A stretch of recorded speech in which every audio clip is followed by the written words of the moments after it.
In a quiet neighborhood in the heart of Atlanta, two families lived side by side. Sarah and Rachel were not just neighbors. They were the best of friends. Their homes, though different in style, stood closely together. Sarah, a firm and disciplined woman, believed in strict rules and order. On the other hand, Rachel was more laid back, never raising her voice unless necessary. Both women worked hard, selling goods at the local market every day, leaving little time to care for their children. Their children, Jamie and Chris, had grown up together like siblings. Though they came from different homes, they shared everything from secrets to school projects, and even played together for hours after school. Their laughter echoed in the yard as they played games, their bond growing stronger each day.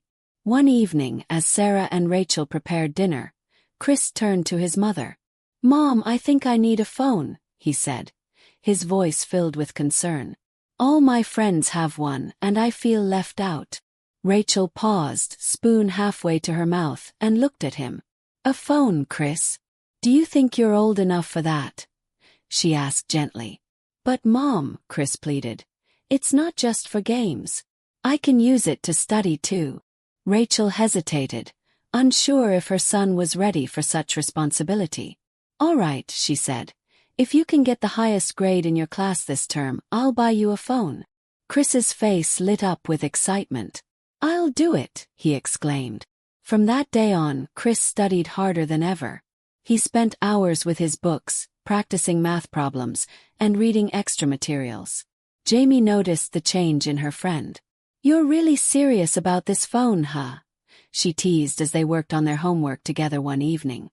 "I'll prove it to my mom," Chris said confidently. As the term ended, Chris was eager to show his progress. "Look, Mom. First in class," he exclaimed, holding up his report card proudly. Rachel smiled and hugged him. "You did it, Chris. I'll keep my promise." Chapter 4. The New Phone. True to her word, Rachel bought Chris a sleek new iPhone. It was more advanced than he had ever imagined. He was overjoyed, and from that day on, the phone became his favorite possession. He used it to play games, watch cartoons, and explore the internet. Jamie often joined him, and together they spent hours laughing at funny videos and sharing games. One sunny afternoon, the two friends sat in Chris's room, glued to his new phone. "Let's see what else we can find," Chris said, scrolling through different apps. Jamie, eyes wide with curiosity, nodded. "This phone has so much," she exclaimed. As the afternoon passed, Jamie and Chris found themselves scrolling through videos. One video caught Chris's attention. "What's this?" he asked, tapping on an unfamiliar icon. The screen lit up, showing a collection of strange videos. Chris clicked on one and it began to play. The content was unlike anything they had seen before. It showed adults behaving in ways that confused the children. Jamie looked at Chris, her voice barely a whisper. "What are they doing?" Chris, hesitant, furrowed his brows. "I think it's something for adults," he said. "I've heard older kids talk about this before." Jamie's face turned red. "Should we be watching this?" she asked, unsure. Chris shrugged. "It's just a video. It's not like we're doing anything bad." But deep down, both children felt uneasy. Despite their discomfort, they couldn't look away. When the video ended, Chris clicked on another. They kept watching, growing more and more curious with each click. "We can't tell anyone about this," Chris said, his voice serious. "It's our secret." Jamie nodded, although part of her wanted to tell her mom. She knew, however, that Sarah would not be happy if she found out. Sarah was strict and would not tolerate something like this. From that day on, their afternoons changed. Every time their mothers were away, Jamie and Chris would lock themselves in Chris's room to watch more of these videos.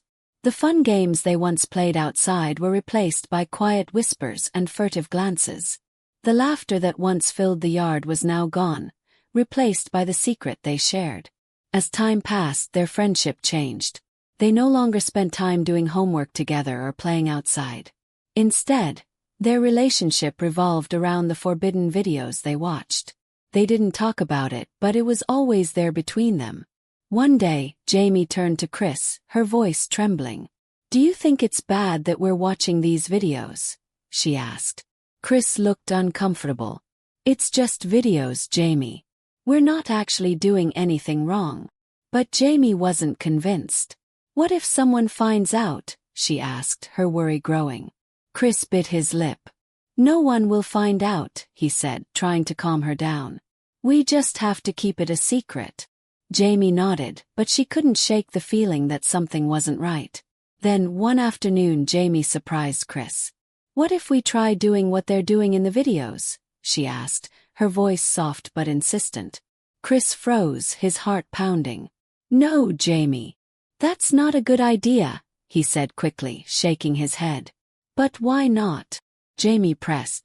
"If it's something adults do, maybe we can understand it better." Chris's heart raced. "I don't think it's right," he said, his voice filled with fear. "What if we get caught?" But Jamie wouldn't let the idea go. Her curiosity was stronger than her fear, and she kept insisting. Finally, Chris reluctantly agreed. The first time they tried what they had seen in the videos, it didn't go as planned. Jamie felt a sharp pain and quickly told Chris to stop. She ran out of the room, tears streaming down her face. Chris stood there, shocked and unsure of what to do. 4 days, Jamie avoided Chris. She wouldn't talk to him or even look at him. Chris felt terrible, but he didn't know how to apologize. Eventually, he approached her at school. "I'm sorry, Jamie. I shouldn't have agreed to it," he said softly. Jamie hesitated, then nodded. "It's okay. Let's just forget about it." Though they tried to return to normal, their friendship was never quite the same. Something had changed between them. They didn't laugh together as much anymore, and the games they once played now felt awkward. Their bond had shifted, and they both knew it. Then one day Jamie surprised Chris again. "I think we should try it again," she said, her voice firm. Chris stared at her in disbelief. "No, Jamie. I don't want to," he protested. But Jamie wouldn't listen. "Please, Chris. This time will be different. Don't disappoint me," she said. Chris's heart sank. He didn't want to say yes, but he couldn't bear the thought of upsetting Jamie. After school, Chris and Jamie stayed behind in an empty classroom. The school was quiet, with only a few teachers and students left. Jamie looked at Chris, her eyes filled with determination. "Are you sure about this?" Chris whispered, glancing around nervously. Jamie nodded. "We'll be quick. No one will know." The two of them slipped into the school restroom, their hearts pounding in both fear and excitement. Just as they were about to try again, they heard footsteps in the hallway. "Someone's coming," Chris hissed, grabbing Jamie's arm. Panic set in as the footsteps grew louder. The children bolted from the restroom, running in different directions. It was the school security guard, making his routine rounds. Fortunately, he didn't see them, but the close call left both of them shaken. Later that evening, when they were back home, Jamie turned to Chris. "We have to try again," she said. "This time at home." Chris hesitated. "What if someone catches us?" he asked, his fear clear. "No one's home," Jamie insisted. "Our moms won't be back for hours." Reluctantly, Chris agreed. The two went into Chris's room and locked the door. They were just about to start when they heard the front door open. "Chris, are you home?" Rachel's voice called out from downstairs. Chris froze, his face turning pale. His mother was back early. "Chris, why is the door locked?" Rachel's voice came from outside the room. The children's hearts raced as they stood frozen in place. Chris and Jamie exchanged nervous glances. They hadn't expected his mom to come home so early. Rachel knocked again, her voice sharp. "Chris, open this door right now." Chris scrambled to hide the phone, but before he could do anything, Rachel opened the door herself. "Why is this door locked?" she demanded, looking between Chris and Jamie. Their faces turned pale with fear, and they couldn't meet her eyes. Rachel looked at them suspiciously, her sharp gaze darting between them. "What's going on in here?" she asked, her voice becoming stern. Chris stammered, but Jamie stayed quiet, unable to meet Rachel's eyes. Nothing, Mom, Chris muttered. Rachel wasn't convinced. Both of you sit down. Now. Reluctantly, Chris and Jamie sat down. They knew they couldn't hide the truth any longer. With trembling voices, they began to confess. We watched some videos on Chris's phone, Jamie said quietly. Videos that were for adults. Chris added, we didn't mean for it to go this far. It's just, we were curious. Rachel's face went pale as she listened. Her heart sank with each word. How had she not noticed? How had she missed this? Stay here, she said after a long pause, her voice low. I need to talk to Sarah. Rachel crossed the compound to Sarah's house, her mind racing with worry. She told Sarah everything, the videos, the secret, and their concerns. Sarah's face turned white with shock. She stood up, pacing around the room. This is all Jamie's fault, she snapped, her anger rising. Rachel shook her head. It's not just Jamie.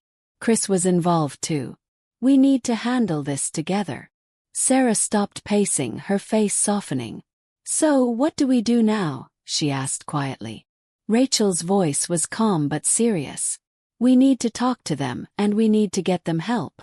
Sarah and Rachel returned to Chris's house, both feeling the weight of the moment. They called Chris and Jamie to the living room. The children's heads hung low, unable to look their mothers in the eyes. Sarah and Rachel sat down with them, their faces filled with concern. We need to talk about what you've been watching, Rachel began gently. Those videos were harmful, and you both need to understand why. Sarah added, what you did was dangerous, and it could have serious consequences. You're both too young for this. Rachel continued, these videos aren't just something for adults. They can change how you see the world, and not in a good way. We need to guide you both back to the right path. Chris and Jamie were silent. They had never seen their mothers so serious. They had never felt this disappointed in themselves. Rachel sighed, her voice softening. We're going to get you both some help. Counseling, therapy, whatever it takes. Later that evening, Sarah and Rachel made a plan. They decided that Chris and Jamie would attend therapy sessions together. They knew it wouldn't be easy, but they also knew it was the best chance for their children to learn about healthy relationships, boundaries, and responsibility. We'll be more involved in your lives from now on, Rachel promised, looking at Chris. You can't just rely on technology to learn about the world. We need to help you grow up in a safe, healthy way. In the weeks that followed, the two families made changes. Sarah, once strict and cold, became more open with Jamie. She listened more and made an effort to understand her daughter's needs. Rachel, on the other hand, realized that her leniency had left Chris without enough guidance. She began to spend more time with him, talking to him about responsibility and safe phone use. The therapy sessions helped Chris and Jamie open up about their feelings, their curiosity, and their mistakes. They learned about the dangers of certain content online and the importance of healthy choices. Slowly, the tension in the compound started to ease. Chris and Jamie began to reconnect. They still hung out together, but now their time was spent talking and playing games outside, just like old times. The innocence of their childhood was coming back. One evening, as they sat under the stars, Jamie turned to Chris. I'm glad we're friends again, she said, smiling. Chris smiled back. Me too. I don't ever want to go through that again. Despite the progress, things were never the same between the two families. Sarah, feeling the need for a fresh start, decided to move to a new state with Jamie. The memories of what happened were too painful to stay in Atlanta. The moving truck came one morning, and as the truck pulled away, Chris stood by the gate, watching. He felt a mixture of sadness and relief. He had learned a hard lesson, one that would stay with him for the rest of his life. As the truck disappeared down the street, Chris sat on the porch, his thoughts heavy. He realized how much he had taken for granted. How easy it had been to fall into temptation without understanding the consequences. But now he knew better. Rachel came outside and sat next to him. You okay, Chris? She asked softly. Chris nodded. Yeah. I miss Jamie. I know, honey, Rachel said, wrapping her arm around him. But you've learned an important lesson. You're growing up, and it's okay to make mistakes, as long as you learn from them. Life slowly returned to normal for Rachel and Chris. They both worked on strengthening their relationship, talking openly about everything, from school to friendships to phone use. Chris had learned the hard way that there were things in the world that should be left untouched until he was old enough to understand them fully. As for Jamie and Sarah, they found their own way in a new city. While the bond between the two families was never quite the same, both children carried the lessons they had learned with them. And in the end, that was the most important thing. Thanks for watching this story. I hope you enjoyed it. Don't forget to subscribe, like, comment, and share to your loved one. See you in our next interesting story.